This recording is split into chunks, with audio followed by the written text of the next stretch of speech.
ఒక దొంగ వెన్నెల రూమ్‌లోకి వస్తూ ఉంటాడు. ఇంతలో అక్కడ ఉన్న వెన్నెల పడుకోవటంతో దొంగతనం చేయడానికి బయలుదేరుతూ ఉంటాడు. అది చూడగానే అక్కడ ఉన్న వెన్నెల అయితే, "హే! ఎవరు నువ్వు? దొంగతనంగా నా రూమ్‌లోకి ఎందుకు వచ్చావు? ఏం దొంగలించాలనుకుంటున్నావు? అయినా నా రూమ్‌లోకి రావడానికి నీకు ఎంత ధైర్యం?" అని చెప్పేసి అయితే అంటూ ఉంటుంది. ఆ మాటలు వినగానే అక్కడ ఉన్న దొంగ అయితే, "అయ్యో! దొరికిపోయానే ఇప్పుడు ఎలా తప్పించుకోగలను?" అని చెప్పేసి అయితే అనుకుంటూ ఉంటాడు.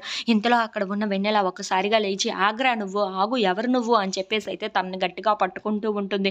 ఇంతలో ఆ దొంగ తన చేతుల్లో నుండి జారిపోయి పరిగెడుతూ ఉంటాడు. అది చూసిన వెన్నెల అయితే వీడిని ఎలాగైనా సరే పట్టుకోవాలి అని చెప్పేసి అయితే అక్కడ ఉన్న ఫ్లవర్ వాజ్‌ని తీసుకొని గట్టిగా ఇసిరేస్తూ ఉంటుంది. అది తగిలి అక్కడ ఉన్న దొంగకైతే ఒక్కసారిగా పడిపోతూ ఉంటాడు. అది చూడగానే అక్కడ ఉన్న వెన్నెల అయితే ఇప్పుడు వీడిని పట్టుకోవచ్చు అని చెప్పేసి అయితే అనుకుంటూ కిందకు వస్తూ ఉంటుంది. ఇంతలో ఇంట్లో ఉన్న వాళ్ళందరూ అయితే అక్కడికి వచ్చి ఎవరి దొంగ? ఎందుకు ఇలా జరిగింది? అని చెప్పేసి అయితే అడుగుతూ ఉంటారు. మొత్తం జరిగిన విషయం అంతా అయితే వెన్నెల చెప్తూ ఉంటుంది. ఇంతలో అక్కడ ఉన్న వాళ్ళందరూ అయితే "హే! లెగురా, లెగురా" అని చెప్పేసి అయితే అతన్ని లేపుతూ ఉంటాడు.